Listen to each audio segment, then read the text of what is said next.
Hello, everybody, and welcome back to the Amazing Race Rewind podcast, the podcast where we rewind back in time to watch the earliest seasons of The Amazing Race for the first time. My name is Andrew. And I'm Jill. And we're here today to talk about Season 4, Episode 13, the finale. Yes. Our last episode of Season 4 we'll ever have to watch in our entire lives.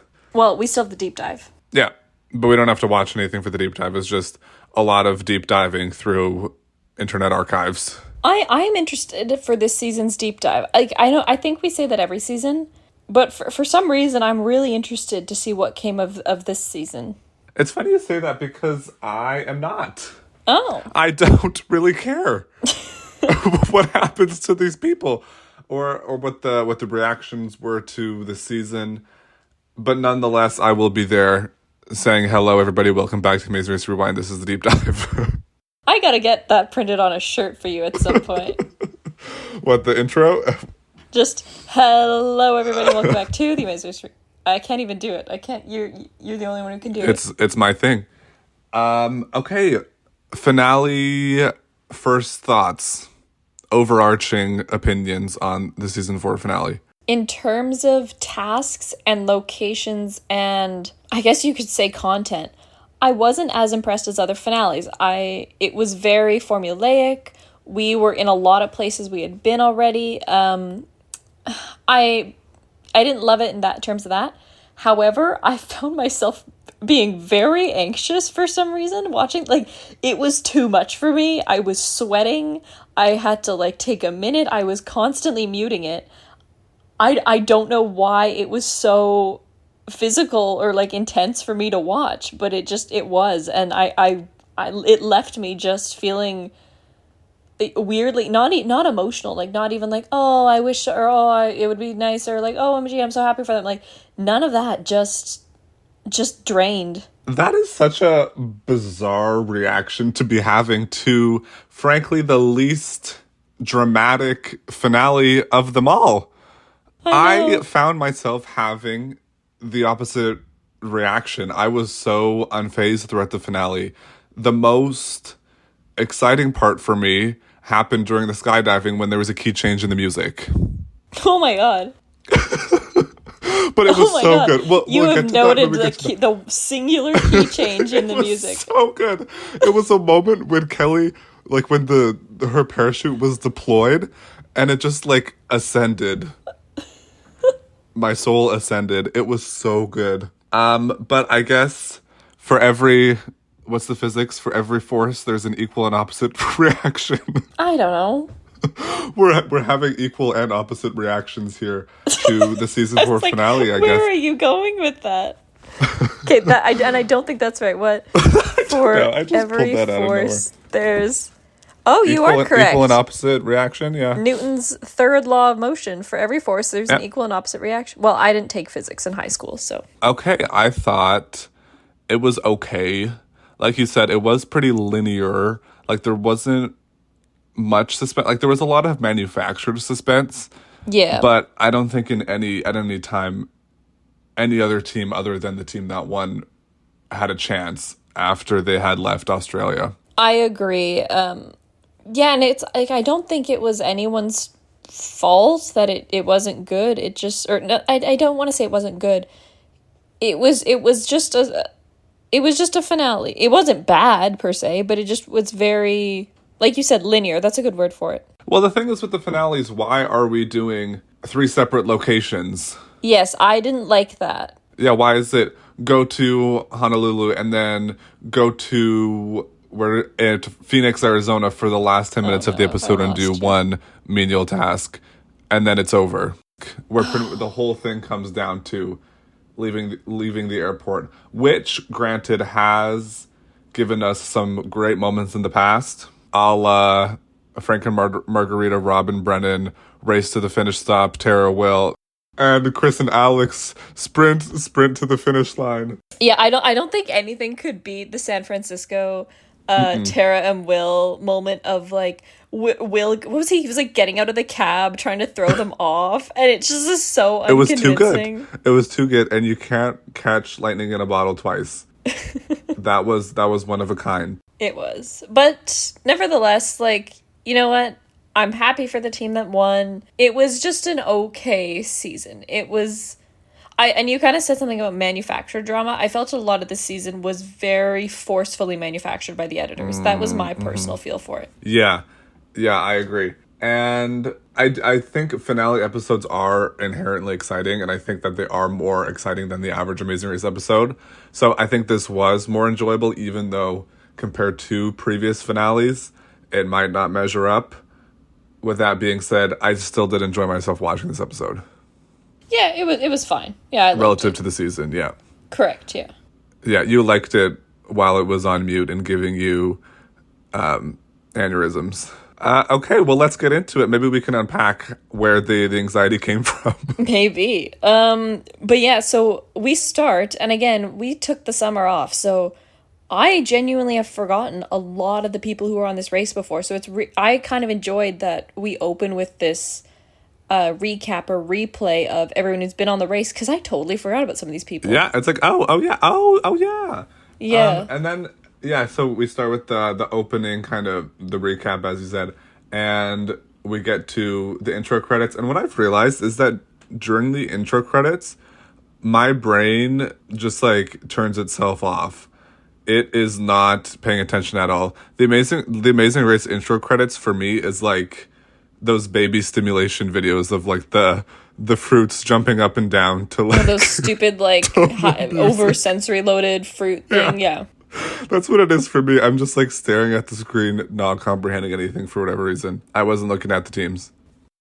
We're back in Australia. We're on Ellis Beach. On the North Coast. And the team, David and Jeff are the first to depart at 1:47 a.m. And they're told to drive to Tapaki Aboriginal Park, where they're going to witness the ceremony and receive their next clue. Yes, and there was quite a comedic moment here where they're talking about their strategy and how being emotionally removed and kind of not fighting with each other and all that has proven to be very helpful for them. But there is a really great moment where they're talking about their competency and how efficient they are and how they just get everything done at the exact moment that the camera is showing them struggling to close the back door of their car. I didn't notice this. This was Kelly and John? No, this is David and Jeff. Oh, David and Jeff. I didn't notice that. But yeah, they're the first ones to go. Raikkonen and Chip, they were actually about half an hour behind David and Jeff, which was more than I thought. And then Kelly and John, after that. Kelly is she's giving her commentary about how she's feeling at the moment. She says it kind of freaks her out that they've made it this far because they're so stupid. She says, yeah, quote, all unquote. of a sudden the editors are building this narrative that Kelly and John are just or Kelly specifically, are so self-deprecating, and they're using all these clips of her talking about their stupidity and they're stupid and they're idiots. Like, where did this come from? Yeah, where did that come from? But also, I don't know, maybe this was just me, or I don't know if this was a change in the edit or something, but I actually found myself rooting for Kelly and John. Okay. I did. I really did. Yes, I did. I was rooting for Kelly and John. I'll say it loud and proud. Okay, that's fair. In this episode, yeah. I don't know who I was rooting for. Honestly, I don't know who I wanted to win. I don't know. And she's also saying the fact that there's $1 million prize just does not feel real. The hours of operation for the park is 6 a.m., so everybody's equalized once more. They open the gates, and the teams go sprinting in and come to a halt as they stop and observe the ceremony. So, and the ceremony has to deal with fire. And it's Kelly's talking about how it's a nice moment because the race is so go, go, go, and you're always trying to beat the other team. But it was a nice moment just to have everyone there, and they just get to observe and enjoy, and they're not...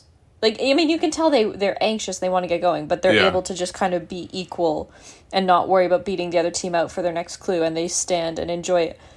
Now, back to the fire thing. I expected, kind of what you see initially. There's a fire pit there. They've got some torches lit and they're carrying things. But then, correct me if I'm wrong, it's like there's this island in the water And then there's this massive, massive pile of wood there that just all of a sudden goes up in flames. It was, yeah, it was like, wow. He like threw a spear or something. It was like very impressive. Yeah, a spear, and then it just seemingly into a tree, and it just like blew up. It was. I said, how did that happen? That was crazy. But as you said, they're talking about how it's like a nice moment. Everybody's like able to like chill out for a second. But I don't know. I don't know if people actually did enjoy this moment, because the second that the tribesman finished his spiel and like gave them their clues, they all just like paused for a second, and they like all clued in to like, okay, we can grab our clues now. And then they just like immediately snatched their clues and like did their own thing, which is like, I get it, that's like the point of the race, but it does feel a little bit disingenuous. Yeah. Which is, yeah, that's fair. Yeah, but it's like, how are you going to avoid that when it's $4 million? It's like, of course, people aren't going to be you're really taking the time and grace to do this. But I think overall, it was a good moment, and we do like the cultural moments, and this was one of those. Exactly. So their clue instructs them to go back to Cairns. They have to go to the airport, but not to book a flight. They have to search for the General Aviation Terminal, and they have to drive themselves there. And we have lawless driving on the roads of Australia. Oh boy, oh boy. So, John is from Jersey. He says, no one's getting around me. However, Riken thinks he can get around him. Or was it Chip driving? I don't know. I think it's Chip driving. Yeah, Chip's driving. So it's really intense. We're going, and it's like raining. The road is wet. Chip goes to pass, and we're sliding Chloe. Oh my! That took me a second. I was like, what? Yeah, it was literally the Kardashians. It's not my fault. Not my fault. Where were they? In Montana, and they hit the ditch. Yeah. Yeah. That was Riken and Chip in that moment. So they go to pass, and they just like completely spin out, and I thought the vehicle was gonna flip. Oh, it looked like it was gonna roll. It looked terrifying. I thought they were rolling for sure. And Kelly and John, actually, I mean, it's quite an intense moment, because you're like, oh my god, what's happening? And Kelly and John are like, oh my gosh, because it's a scary moment. Cut to commercial. Of course. Yeah, because it's like, maybe they died. We don't know. You'll have to find out after the break. But then they come back, and they like completely spun out and like gone into the center part, and John is laughing, and they just like drive back onto the road and keep going on their merry way. Yeah, there's not much of a ditch, really. It's kind of flat off the road, so they're able to kind of just pull back on. Like, it's not like here in Canada where the ditches are pretty steep. So if you go off the road, usually your car's going to roll because it's a very, very deep ditch. Not there. Not there. Not in this part of Australia. If there was a ditch, that could have been really bad. Oh, they would have rolled. They would have been hooped. Excuse me? But this was another, like, mouth agape moment. I was so shocked to see this happen. Well, this is kind of the first real car incident we've seen on the race yet, because we've had our fair share of car difficulties. I don't know, I said that was a very weird way to enunciate it. Yeah. Difficulties. But we've not had this level of, oh my god, they could have rolled the car and got seriously injured. Yeah. There was that time with Heather and Eve when they, like, ran to that pole in Portugal or something. Oh, I vaguely remember that. But, like, that wasn't very dramatic. No. This is, in the end, Kelly and John look back, and Kelly's like, okay, they're fine. Like, she just wants to make sure they're good. And Riken and Chip are on the road. Moving on, everyone gets to the General Aviation Terminal, and that is where we meet our detour. Yes, all teams pretty much get there at the same time, and the detour is wing it or wander it. Wing it being go skydiving in tandem, wander it being go to the mangrove forest, use a boat to navigate out of the forest, and then walk to the clue. And people are going to wing it, obviously. They're going to skydive. Jill? You know my personal thoughts on skydiving. Yeah. I just couldn't... Here's my question. Yeah. Okay? I genuinely believe, with my whole heart, soul, and body, that if you were to put me in the plane, I would pass out. What happens then, Amazing Race? What are you gonna do? It's not on me. Good question. It's not on me, Amazing Race. What are you gonna do that you made a contestant pass out? Well, maybe they would. I don't know. I think you do medical evacuation. I don't know. Because I genuinely You're taken out of the race because you can't handle the heat. I don't know. To my core, I know that's what would happen. I would pass out. You would pass out in there. Yeah. And maybe they would fling you off. I feel like the guy would just jump anyway. Yeah, I mean, you're not doing anything, so what does it matter? Anyway. I mean... Like, my opinions on skydiving are never going to change. What did you think? Well, I thought, obviously, everybody's going to go skydiving. We're in the finale. It's seemingly a lot quicker, although I was thinking about it.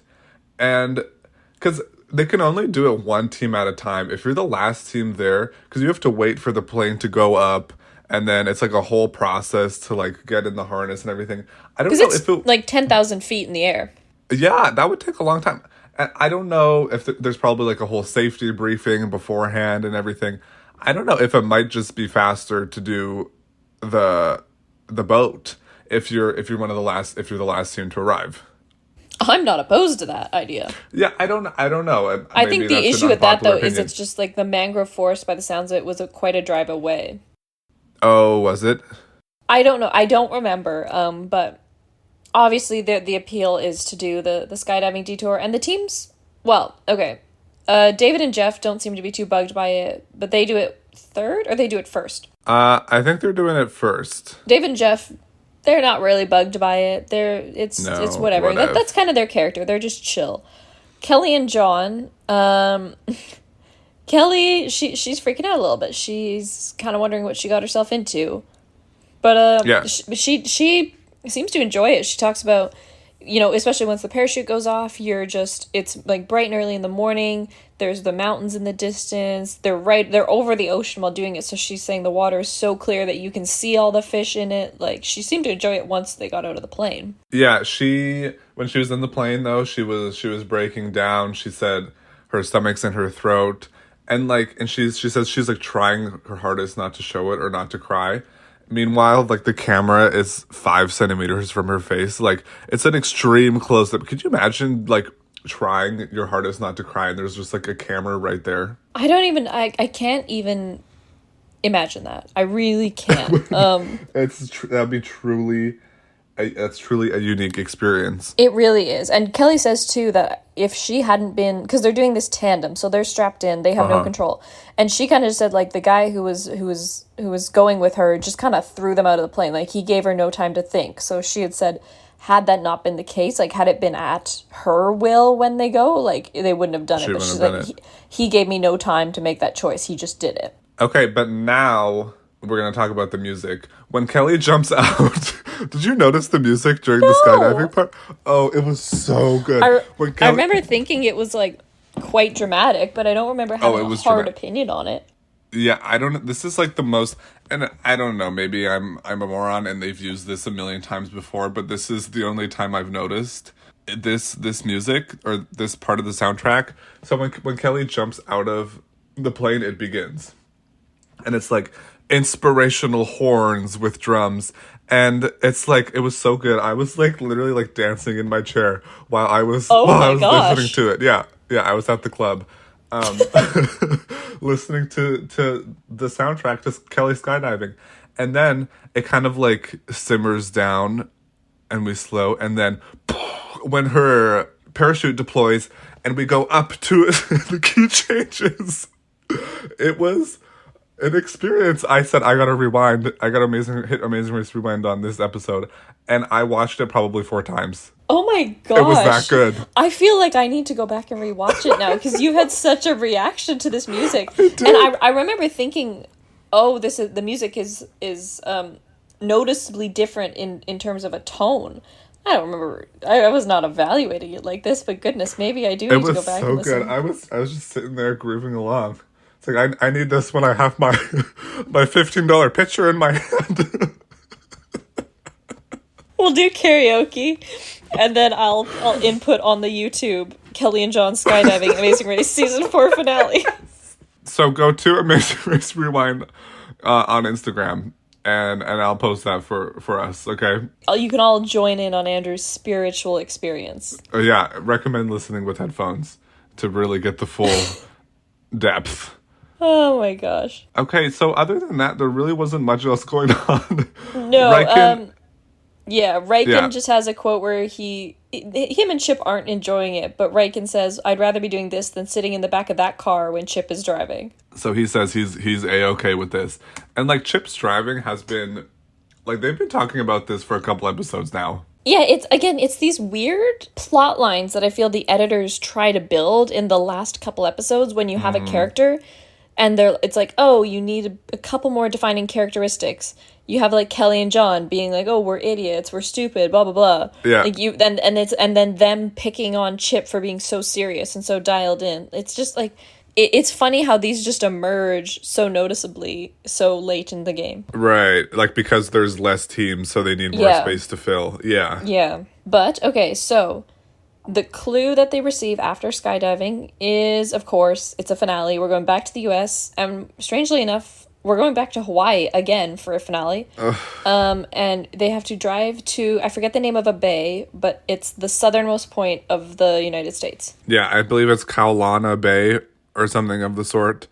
So, yeah, at this point, I was asking, are we going to go to the mainland again? Because I feel like they wouldn't want to end in Hawaii for whatever reason. Well, here's the thing. I had hoped that they would end in Hawaii, because I'm like, it seems like just Me so too. much to do yet another flight on this leg, but I didn't feel like they would, so I was a little thrown. I was a little bit thrown. And especially when we got to Hawaii, I was like, it would be interesting, I guess, to have a final pit stop that's not in a big city. But I think you kind of need it to be in a big city, because I think there's like more drama if you're in a big city. But okay, so we get to the airport, and this is kind of where the bulk of the episode content is the flight booking and the airport drama. Okay. I don't know how early we want to spoil this, but there's a huge blunder made by one of the teams here, which just shows that sometimes getting on the first flight to where you think you should be going is not what you should do. It's not what you should do, but we'll discuss it in full. So the first thing we see is Kelly. She's talking to a ticket agent about maybe going to Sydney, then Honolulu. And the ticket agent says, no, you'll miss the connection. Okay, David and Jeff, I think they're actually the first ones to arrive to the airport. They are dead set on... Also, if I can make a note, yeah. David and Jeff and Kelly and John go to the international terminal, and for some reason, or I guess it makes sense, Riken and Chip say, we are well-traveled, we know Qantas, which is the airline they're all flying with, so we're going to go talk to them at the domestic terminal. So they are at a different terminal than David and Jeff and Kelly and John. Right. They are at a different terminal. So David and Jeff, they are dead set on, okay, they're going to go to Sydney. They're thinking it's the capital city. It's a larger airport. We'll have more options there. We'll be able to get out of here quicker. So they find the first flight to Sydney, and they're going to take it from there.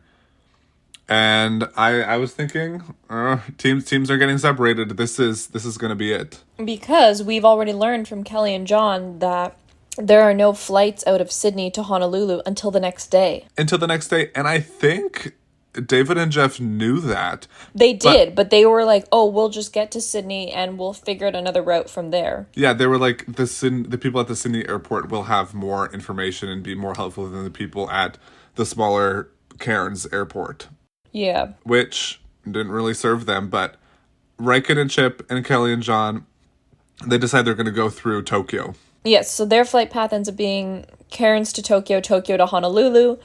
I think the big concern there is they have a 45-minute connection in Tokyo that they need to make. Yeah. However, they have a lot more certainty than David and Jeff, because David and Jeff get into Sydney, and aren't they told that they should have gone, like, the ideal route for them is to go through Tokyo, but there are no more flights? Yes, they were saying, oh yeah, go to Tokyo, but Tokyo the last plane just left or something. Yeah, no longer an option. They were too late or something of the sort. They try another desk, nothing available. They keep trying another desk. Okay, what if we go to The Polynesian, somewhere in the Polynesian islands, not available. What if we try and go through New Zealand? Not available. What if we go here? Not available. Not available. Not available. Not available. They don't have anything available for David and Jeff. They are calling everywhere. But you gotta think, it's kind of an odd flight path. Like, it's not like one end of the Pacific to the other. It's like Australia to New Zealand, or just, oh my god, sorry, Australia to Hawaii. It's a bit of an odd path. And yeah, ultimately, this is kind of when I felt they were sowing the seeds for David and Jeff are no longer in contention, because they seem fairly defeated. Meanwhile, we're seeing Riken and Chip and Kelly and John get on their flight to Tokyo from Cairns. Yes, David and Jeff kind of fast-tracked themselves to the same fate as Team Guido. They were immediately out of it. However, I will say, yeah, it felt very much like season... Spoilers for anyone. It felt very much like season 1. Yeah. However, I do think that it wasn't that horrible of a decision, because you would think that Sydney being... I looked this up, the second largest city, because I was like, is Sydney even actually a big city? Melbourne? I don't know if it was The biggest? Yeah, Melbourne is the biggest. But Sydney being the second biggest city in Australia, that they would have a lot of flights and a lot of options. But I guess they should have trusted the people in the Cairns airport. And like you said, it is kind of an unconventional flight path, because who in Australia is going to Hawaii? I don't think that's people are doing that. It's not like we're, from like the States, where it's a lot colder and people want to go south, or you want to go to the tropics, like where you have all these flights leaving all the time. Yeah, so they hooped themselves. This was the big blunder. And I picked up pretty quickly that this was not going to change anything for them, that they were pretty down on their luck. And I'll be quite frank with you, we really don't see a lot of them for the rest of the episode at all. This is the last we see of David and Jeff. Pretty much. They're stuck in the Melbourne airport basically till the next direct flight to Honolulu, which is presumably the next day. Meanwhile, Riken and Chip and Kelly and John have landed in Japan, and this is a mess. This is where I had to start muting it, because it was just so intense, so nerve-wracking for me, because they land and they are like sprinting to make their connection, but they need, like, the airport's really difficult, and Kelly and John don't know where to go, and Riken and Chip figure out where to go, but then they have to get there 15 minutes before, otherwise they won't be allowed on, and so, but they have to take this bus or this train, or you have to go to this terminal, you're in the wrong terminal, or Kelly and John are talking to people at the desk, and they're like, well, you need your boarding pass. Like, it's just a mess. Yeah, so John immediately, when they get there, he asks one of the employees, how do I get to this terminal? And she was like, oh, you take the tram over there. So they just beeline it for the tram. They get on the tram, and the lady who they had spoken to comes to talk to them, to tell them, oh, actually, you don't need to go. You're not supposed to be on this tram. You're supposed to go this way to get the bus. Which, do you think that this lady actually was mistaken, or do you think that they just misunderstood her? Because how would she, as an airport employee, not know how to get to a certain terminal or misdirect people? I think also, like, you have to think, like, they are running, they're shouting, not rudely, but just like, how do we get here? We need to get here. It's kind of an intimidating way for someone to approach you. You're probably thrown a little bit. Yeah. And also maybe she just misunderstood them. It could have gone both ways, but nevertheless, True. She comes, like, she notices her error, or maybe she told them the correct thing, but they misunderstood, because she comes to get them and is trying, like, they're sprinting. She gets this, she's like running in heels. She gets the bus driver to hold the bus so Kelly and John can jump on it. Meanwhile, Riken and Chip, they get to the gate. They get to the gate, and they make their way onto the plane. No problem for them. They even say that they get upgraded because they're so last minute and there's all this shuffling around. They paid economy, which, is the rule for Amazing Race. You can sit anywhere as long as you've paid for an economy ticket. But they get put in business class, so they have quite an enjoyable flight. Yeah, they're sipping champagne and they're laughing. And meanwhile, Kelly and John are losing their minds, begging on their hands and knees for this employee to let them onto the plane, even though they're late. Yes, so they get there after the 15-minute cutoff, and They're talking to one gate agent. It's not working. So, like, kind of the guy in charge comes out. And, I mean, he's very blunt with them. He says that's against the policy. It's, you know, you knew you had to be here 15 minutes early. It's a safety thing, and we have to close the boarding doors 5 minutes before, and there's nothing I can do. Yeah, he says this is company policy. I can't switch things for you. I do not care that this is a race. That doesn't mean anything to me. And they even get the woman, I guess, who had helped them. She had come along with them for this whole journey, and all of a sudden she's speaking to this man, also trying to vouch for them. But I mean, I knew nothing was going to change. Like, this is corporate policy, you know. It's the company policy, and they're not budging. So Kelly and John missed the flight. Riken and Chip are on their way. And I'm thinking, what a horrible way to go out or to conclude the season. Oh, I know, but Kelly has a couple tears here. She's frustrated, understandably. But they do manage to get another flight that's direct to Honolulu in what it leaves like an hour and a bit later or something. An hour and a bit later, I was like, wait, like this is it's so over. I was like, why am I actually like really sad for them right now that this is how it happened? But then they just get another flight an hour later, which is a substantial amount of time, but not.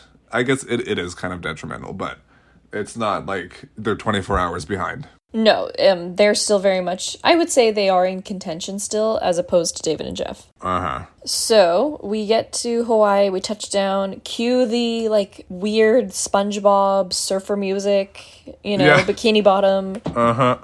And at this point, from this point forward, the rest of the episode is literally just Kelly and Jung being like, we can still catch up, and the editors try to make us believe that, like, Riken and Chip are being caught in traffic. Yeah. They're falling behind. Oh no, he can't open up the rock at the roadblock. And Kelly and John are like, they're hitting everything perfectly.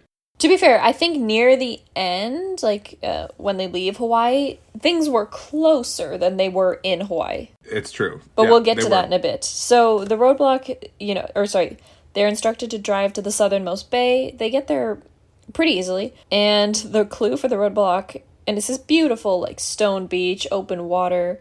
Yeah. Who is a strong swimmer and good with a hammer? Yeah. So the task is they have to swim to a floating tiki head, dive down to the ocean floor, retrieve a stone, bring the stone back, and crack it open with a chisel to get the next clue. And Chip does it, and he makes it look very easy. Yeah, he gets in there, although he's like working with the chisel, and it seems it does take him a second to crack it open. He makes the swimming with the rock look easy. Yes.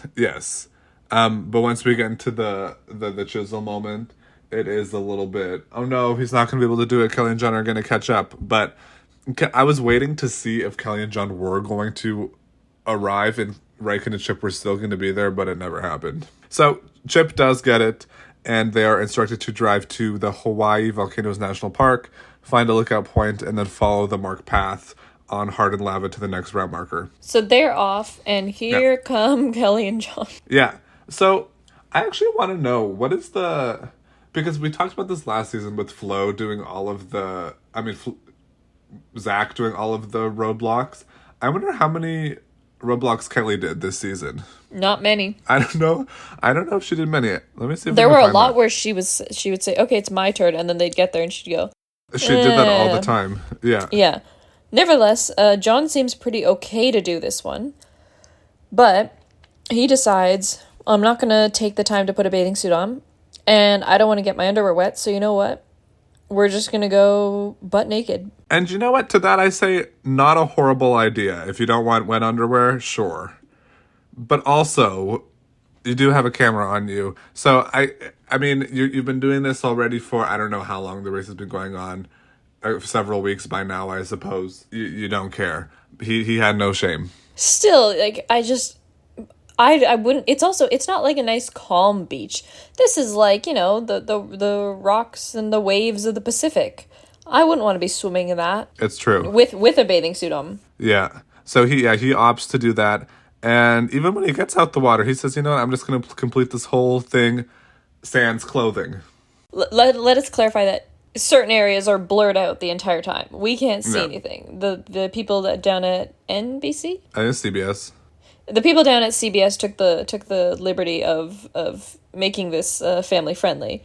Making it but family friendly. he just starts chipping away at, which is funny because he puts on these goggles over his eyes, but then just starts chipping away at this rock. And Kelly thinks it's hilarious, and she goes, "It's like Adam building his first house." Yes. Well, there it is. And I think this is the first instance of somebody being blurred on The Amazing Race. Yeah, that's true. Yeah, I don't think we've had that before. We're getting a little bit risque in season four, I suppose. Sure. Okay, so I have it pulled up of the Wikia of who did which roadblock, and John did 1, 2, 3, 4, 5, 6, 7, 8, 9, 10. Kelly did 2. She did episode 4 and 8. I don't remember what they were. Yeah, but she did but again, those. this was something that The Amazing Race would come to address in its in its partnerships in the coming years. Yeah, for sure. So John completes his roadblock, and around the same time, we see Raken and Chip getting to the Hawaii Volcanoes National Park, and the clue tells them that they need to get to Phoenix, Arizona, which will be the final destination, and they are looking for the anchor of the USS Arizona. And at this point, I thought the anchor... At first, I thought it was the pit stop, and then I realized it's not, but I'm like, okay, well, that clue better lead them to the pit stop, because we got to put an end to this. We got to put an end to this. But you know what? We were kind of right, because last week we said we thought it was going to be somewhere in, the southern United States that they'd never been. Didn't somebody say that? I think I said the East Coast. Or did I say, I said, Texas or Florida or something? Yeah, maybe? Arizona's kind of within that realm. But you know what? I think I just lied because I remember I said Las Vegas. Which is pretty close. Yeah, it's kind of deserty area, but it just kind of a random city to go to, Phoenix, Arizona, I suppose. Yeah, but... I don't know. But the issue with this is that everything up to this point in this lake is completely irrelevant because we're just doing another travel area. I know. And we're going to Phoenix, and we're going to be at the airport, and it turns out that Kelly, John, Raken, and Chip are on the same flight. But here's the thing. So they're not on the big island. They're not near Honolulu. The island they're on has 2 airports, and Kelly and John decide to drive further back around the island. It takes them longer to get there to Kona, the Kona airport, because it's bigger and therefore has more flights to Honolulu per day. Whereas Raken and Chip, they say, we're right near Hilo. Mm-hmm. We're going to go there, even though it is 1 flight to Honolulu. But it doesn't prove to be of any detriment. They all get into Honolulu, and they're on the same flight to Arizona. But Raken and Chip are very, very smart about it, and they get put in, the first row of the plane, which ends up being very crucial. Yeah, they say we need to get to the first row ASAP. So I was thinking, how actually far away are these 2 airports? I'm just going to search that up because, would the driving make that much difference? It was Hilo, and what's the other one? Kona. Okay, it's an hour and a half difference. That is kind of significant because you could get to the airport on time in that time. Exactly. I just want to add that while all this is happening, we get kind of our last little glimpse at David and Jeff, who are pulling a Guidos. They're still in Australia. They're still fighting to leave, but it's not looking bright for them. Yeah. And that's not going to change. Okay, also, they are showing Raken and Chip, both Raken and Chip and Kelly and John are going around the airport asking locals if they know where the anchor is. And something that they did was that while they were, even though both teams were doing the same thing, they gave Raken and Chip this heroic, empowering music, I suppose. Because the thing is, let me defend Raken and Chip here, because I feel like I know where you're coming from. Yeah. Raken and Chip find someone who, because they're at the gate for Arizona, presumably people who are flying to Arizona, someone's got to be from there. So he's, hey, do you know where the USS Arizona anchor would be? Yes, I do. And just so happens that the guy they meet, or he's able to get someone on the phone who gives them exact directions, to street names. You turn left here, you turn right there. Yeah. So they get very calculated and precise directions. They get an exact address. They are set to go. Whereas Kelly and John kind of are given like a weird, generalized, it could be, it's probably in this area, I think. Yeah, yeah. But while Kelly and John are doing this, they get like the kind of the dodo music of like the or whatever. I don't know, where it's like where it seems like they're making fun of Kelly and John, even though they are just doing the same thing as Riken and Chip. They're just getting less concise answers from people. They're just getting less concise answers. Yeah, but Riken and Chip, they get the committed people who says, you know what, let me call home, and then I'll get somebody to search it up on their computer for you. Yeah.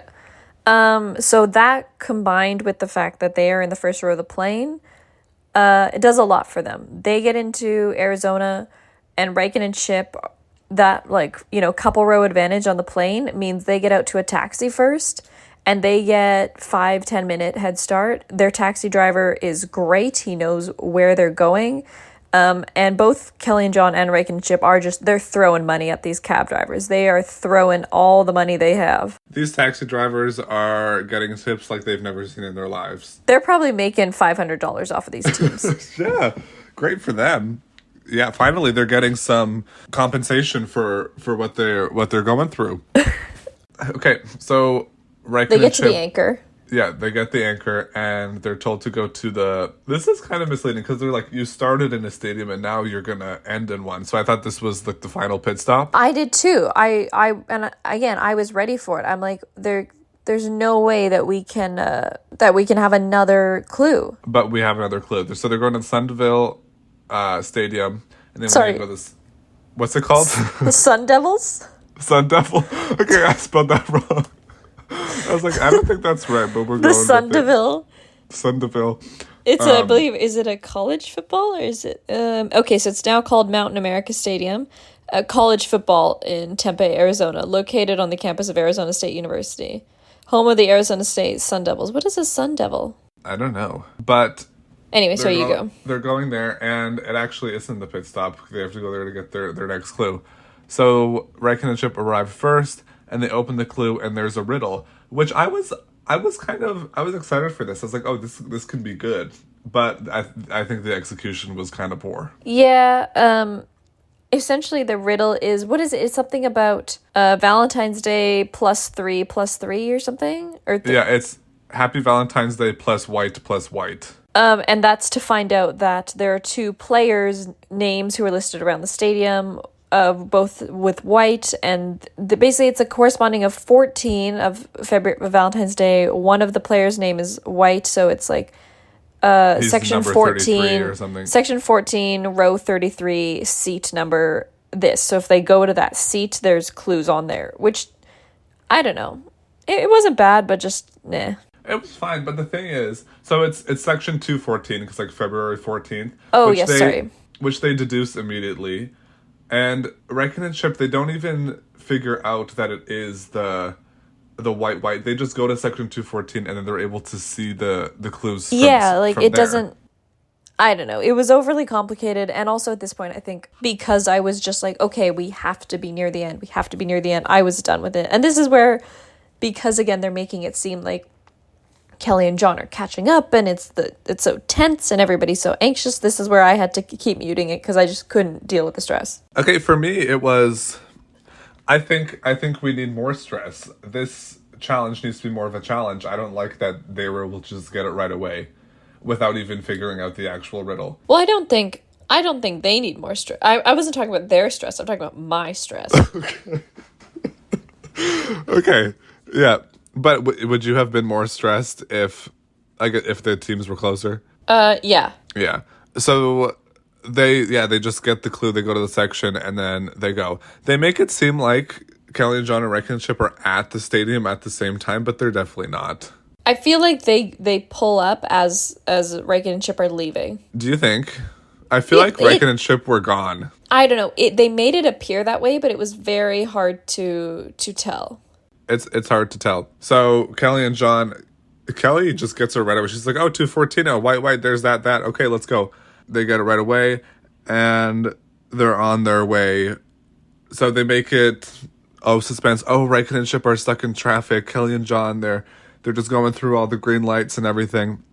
Where are they going? What's this last place? Did you please say that? Yes, so from the Sun Devil Stadium, they are told to go. Okay, I don't have the name of it. It's a park, essentially. And they're told to go to this park and get bikes. And I'm thinking, are you kidding me?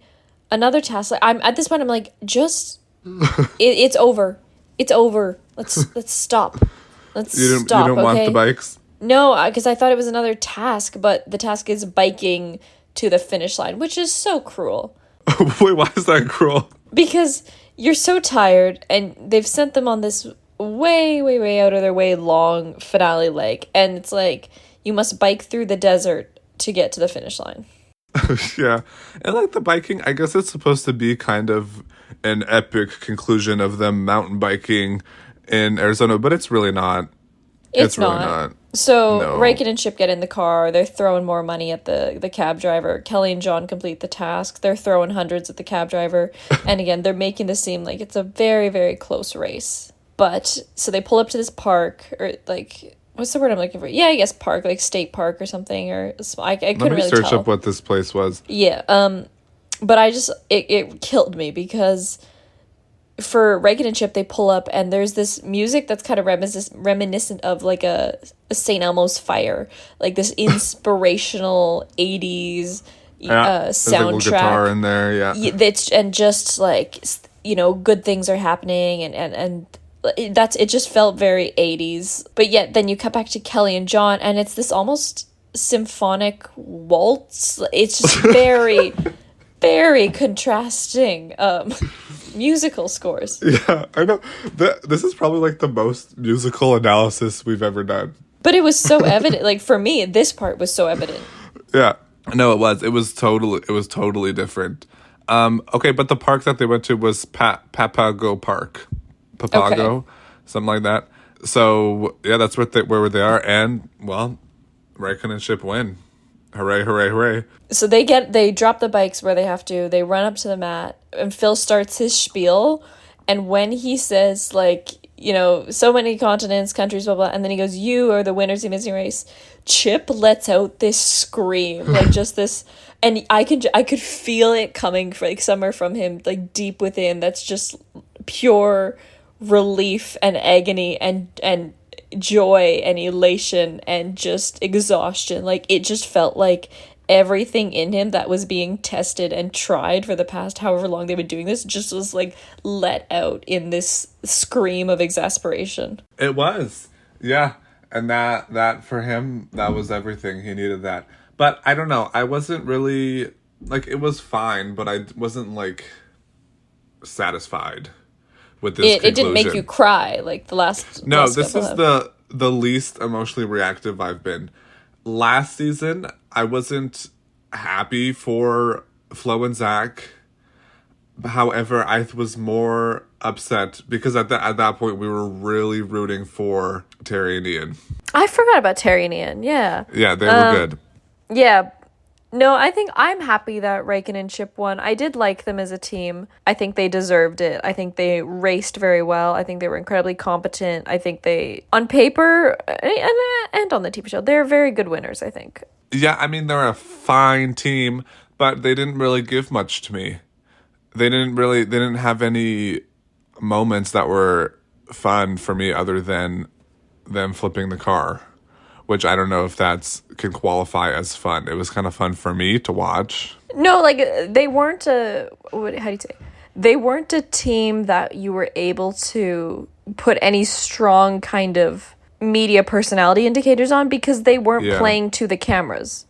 They were playing to win, for sure. Yeah, which is, all fairness, that's probably what I would do. Like, I'm not here to be a television personality. But yeah, it does make for, as a viewer, a less engaged experience. However, I think they did very well. I'm quite happy they won. And they are elated. They are over the moon. They are so, so, so happy.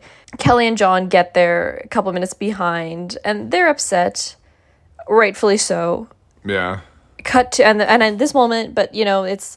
Everyone's happy. All the other teams are there. It's this big moment. And I'm thinking, where are poor David and Jeff? It cut to Hawaii in the middle of the night. They're on the lava fields or whatever. and they open the clue that says Riken and Chip have crossed the finish line. It literally says route info. Riken and Chip crossed the finish line. The race is over. Kelly and John came in second. And I just had to laugh. It's so anticlimactic. Like, this is how we're concluding the race, is you open up a little envelope. It says the race is over. And they're just like, oh, okay. And then we go back to all of the other teams having a reunion. And they're celebrating hugging. And without David and Jeff, because they're at the freaking lava field in Hawaii at 5 a.m. And I have to say, it killed me because, so the episode ends with this, like, you know, everyone's on the mat, standing, hugging, waving at the camera. And then it's this, like, freeze frame moment that then zooms in. And that just killed me. I don't know why. I know. They love the freeze frame, I guess. Did they do that before? No, I don't think so. I don't know if they did. Oh, it killed me. But, so yeah, Riken and Chip are the winners of season 4 of The Amazing Race. Yeah, we'll get into this in the deep dive. I think this has been a long episode, so I won't say too much about the season overall, but you heard our thoughts on this at the beginning of this as an episode. Yeah, I'm interested to see. I think particularly, I would like to know when the roadblock thing becomes addressed, like having one team member do too many roadblocks. I'm interested to see if that change gets made next season. Yeah, because, I mean, I don't know if Kelly is just, like, incompetent at things because we didn't really see her do things. Because I don't know if that really would have made a difference. I'm not saying I think it would make a difference for or against certain teams, but I think just having more, because when you have teams that have someone who is extremely, you know, has the physical advantages or has a certain skill set and they can just get in there and do something, it does give you a benefit and it does. Yeah. Anyway, if you have anything you'd like us to review for the deep dive, amazingracerewind@gmail.com. We will very gladly take that in and look over it. As Andrew said, maybe the car crash moment and the music moment are enough to revive the Instagram. So go give us a follow, Amazing Race Rewind. Yeah, it'll be on there. And maybe I'll rewatch and be like, wait, it actually wasn't that good. But regardless, it'll be on there, and you can form your own opinion. Yeah, we'll start a little poll in the comments. A poll in the comments. Let us know what you guys think. But this is kind of crazy how long we've been going for this episode. Yeah, I think we'll call it a night, and we will see you guys for the deep dive. Yeah, amazingracerewind@gmail.com. Deep dive comments, please. Facts, info. That's all we got. Have a good night, guys. Bye. Bye.